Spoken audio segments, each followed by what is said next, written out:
Saya ingin bertanya, Bapak sering menyebutkan bahwa IKN akan dilanjutkan, akan dibatalkan atau itu menurut saya abu-abu, Pak. Karena Bapak bilang nanti tunggu masalah dasarnya selesai dulu. Nah, Pak, di Lampung ini ada contoh konkret, Pak, kota baru di sana 15 menit dari sini mangkrak. Buktinya proyeknya mangkrak, masalah dasarnya nggak selesai-selesai sampai hari ini. Nah, jadi menurut saya Bapak ini hanya cari aman saja, mengatakan IKN akan dilanjutkan tapi nanti. Kalau menurut saya tegas saja Pak, mau lanjut-lanjut enggak. Alasannya bahwa udah diundang-undangkan harus dilanjutkan, tapi kapan? Masalahnya kita nanti pasti ada masalah lagi, Masalah dasar di Indonesia pasti selalu ada. Jadi IKN itu kira-kira bakal dilanjutkan atau tidak Pak? Nah, yang kedua Pak, kita tahu semua paslon ingin menang satu putaran. Tapi apabila Pak Anies nanti gagal lanjut ke putaran kedua atau kalah langsung di putaran pertama, kira-kira bakal mendukung ke 02, 03 atau malah oposisi saja? Kira-kira aja Pak, pendapat pribadi. Kalau partai kita nggak tahu ya. Ya itu saja, terima kasih.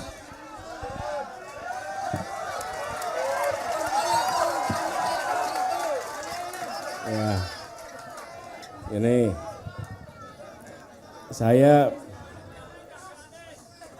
saya tadi sebelum jangan. Kita harus menghormati pilihan, betul tidak? Iya. Bahkan menurut saya, Bung Mon ya panggilannya, Yai Mon ini adalah contoh seorang yang demokratis.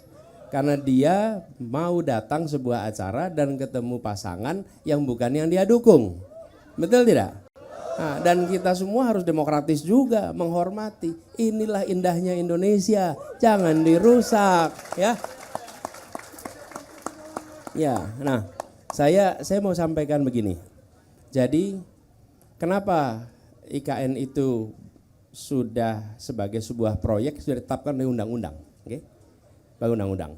Nah, saya melihat pertanyaan paling mendasar, siapa yang akan menggunakan IKN itu? Yang akan menggunakan adalah aparatur negara. Aparatur negara. Dari mulai presiden sama pejabat-pejabat dan pekerja pemerintah pusat. Satu tempat itu. Oke? Ini sama seperti, tadi saya coba cek tapi kok nggak ketemu datanya. Di Lampung misalnya, di Lampung nih. Ada kalau tidak salah 51% sekolah di Lampung itu statusnya rusak. Rusak berat nih. Sekarang kita punya uang. Uang ini mau kita pakai untuk apa?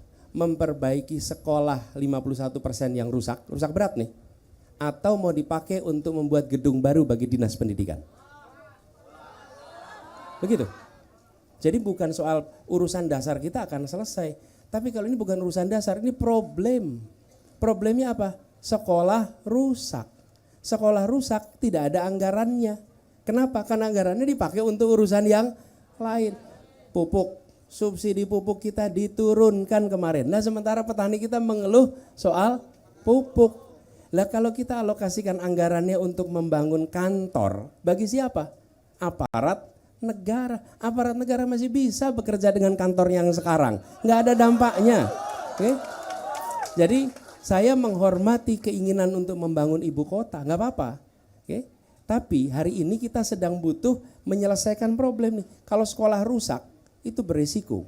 Oke? Kemudian puskesmas. Kalau tidak salah 40% dari kelurahan kita masih belum punya puskesmas.